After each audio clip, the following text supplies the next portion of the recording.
The story begins with chaos. The massive Navy ship, a pride of the fleet, suddenly broke down in the middle of the ocean during a critical mission. The engine was dead. The hum of machinery had gone silent. Alarms blared, and sailors rushed around in panic. The Admiral, a stern man in his 60s, barked orders as engineers scrambled. They tried everything, restarting systems, running diagnostics, tearing open panels. But the engine refused to breathe life again. "Sir, we've tried all protocols. Nothing's working," one of the senior engineers admitted, sweat dripping from his forehead. The Admiral clenched his jaw. This wasn't just about the ship. It carried crucial supplies and intelligence. Failure wasn't an option. But no matter how hard his team worked, the stubborn steel beast refused to roar again. Just when hope seemed lost, an older Navy officer, his voice quiet but steady, stepped forward. "Admiral," he said, "there's someone who might be able to help. She's not Navy, but she's special. She's the daughter of Commander Harris." The room went silent. Commander Harris, the legendary Navy vet who had given his life during a dangerous mission years ago. Everyone respected him. Everyone owed him. The Admiral raised an eyebrow. "And you think his daughter can fix this? A ship engine that our top experts can't handle?" "She's a mechanic, sir. Brilliant. Just like her father. Works in a garage, fixing trucks and engines most people throw away as junk.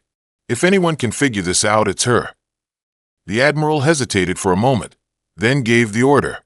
"Bring her here."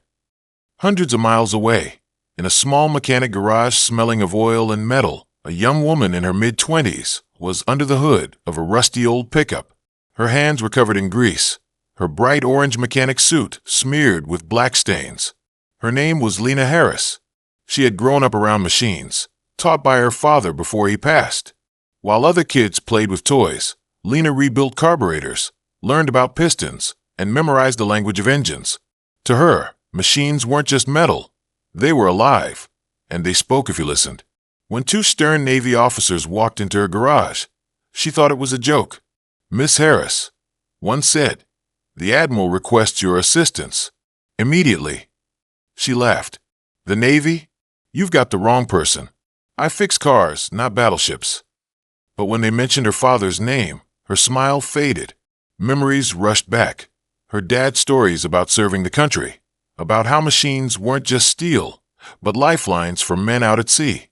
And now, his daughter was being asked to do the impossible. Hours later, she stood on the deck of the massive, crippled Navy ship. Sailors eyed her skeptically. A woman in an orange mechanic suit, carrying nothing but a small toolbox, walking confidently past the Navy's top engineers. "This is our savior," one engineer muttered. Another chuckled. "What's she gonna do, change the oil?" The Admiral silenced them with a glare. "Give her space. Let's see what she can do." The engine room was a furnace of heat, wires, and frustration. The massive ship engine sat silent, like a sleeping dragon. Navy experts surrounded it with laptops, diagnostics, and tools. Yet nothing had worked. Lena walked slowly around the engine, listening, observing. She touched the pipes, checked the valves, and leaned close to hear faint vibrations. "You're not looking at the manuals," an engineer scoffed. "Nope," Lena replied. "Engines don't always follow manuals. They follow instincts. And right now, this one's crying for help." For hours, she crawled into spaces too small for the older men, tightening bolts, cleaning clogged valves, and checking old circuits. She worked silently, with the memory of her father guiding her every move. Finally, she noticed something odd. A tiny fracture in the fuel injection system, something so small it looked insignificant, but enough to choke the entire engine. The Navy experts had overlooked it. "Here," Lena said, pointing. "This is your culprit." The men looked stunned. That's barely a scratch." But Lena didn't argue. She patched it, adjusted the lines, and reassembled the system with hands that moved confidently, almost lovingly. When she was done, she wiped the sweat from her forehead, turned to the Admiral, and said, "Try it now." The Admiral gave the order. The ignition was pressed. For a tense moment, silence. Then, the engine roared to life, louder and stronger than before. The whole ship vibrated with renewed energy. Sailors cheered. Engineers stood in disbelief. The Admiral's eyes softened, pride and gratitude shining through. When the engine came back to life, Lena stood there quietly, almost emotional. She remembered how her father used to say, "Machines are like people. They break, they cry, and sometimes they just need someone to listen."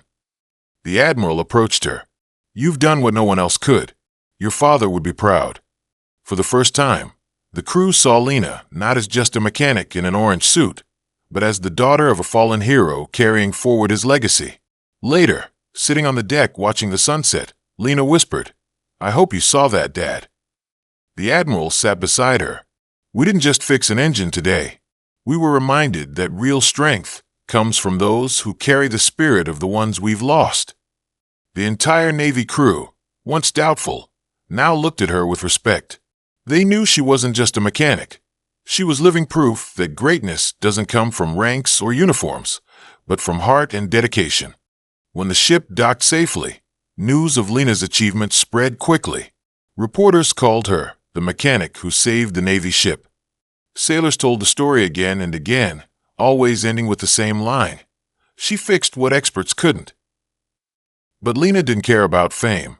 She went back to her little garage, to her tools, her trucks, and her father's old photos.